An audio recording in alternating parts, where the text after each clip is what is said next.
Office লাগবে with at least 200 people. এই ধরনের একটা মনস্টাস স্কেলে, ইন্ডাস্ট্রিয়াল স্কেলে তারা যে এই ধরনের পুরো সারা পৃথিবী, এবং সে বলেছে যে যত ইলেকশনের কাছাকাছি আসবা দেখবা যে এই জিনিসটা আরো বেড়েছে। তো সেটা সূত্র আমরা না, আমি মনে করি যে এটা গভর্নমেন্ট ছাড়াও আমাদের পুরো সোসাইটিতেই মানে যারা যারা এই ইনফরমেশনের এই ফ্যাক্ট চেকিং বা ডিজিটাল ভেরিফিকেশনে কাজ করেন, এই প্রত্যেকটা ইনস্টিটিউট আমাদেরকে আসলে আরো বড় এবং আরো ফর্টিফাই করা উচিত।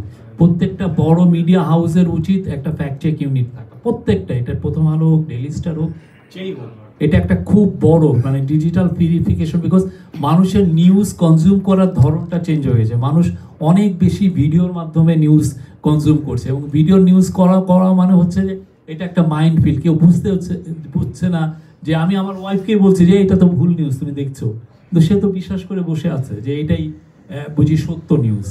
হ্যাঁ, তো এই জায়গাগুলো আসলে আমাদের প্রচুর ফ্যাক্ট চেকিং করা উচিত। বিশেষ করে যারা সবচেয়ে বেশি যেটা আমরা দেখেছি যে সেটা হচ্ছে যে আমাদের যারা অনলাইন স্পেসে মানে ইউটিউবে যারা প্রতিদিন এই যে কমেন্ট্রি দিচ্ছেন, হ্যাঁ কমেন্ট্রি দিচ্ছেন, পিপল লাইক নবনীতা চৌধুরী প্রতিদিন এক গাদা মিথ্যা কথা বলেন প্রতিদিন।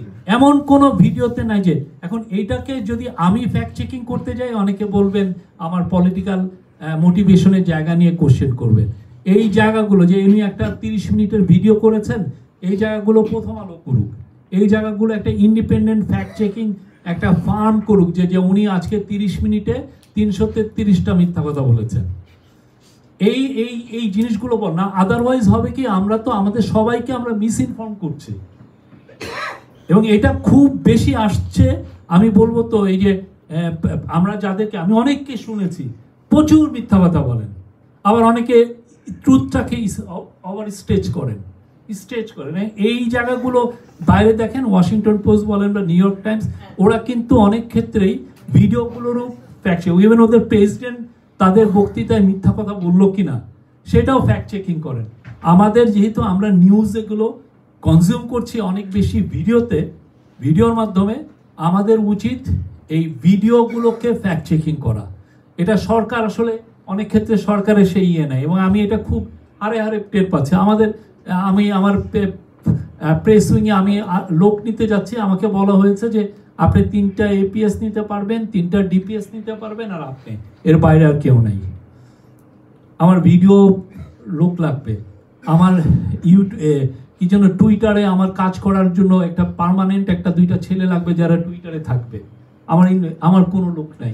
নির্বাচনের আগে সামলাবেন কিভাবে এটা? এবং এটা শুধু এদের না, এটা প্রত্যেকটা পলিটিক্যাল পার্টির, এটা বিএনপির দরকার, এটা কি যেন জামাত ইসলামের দরকার, এনসিপির দরকার।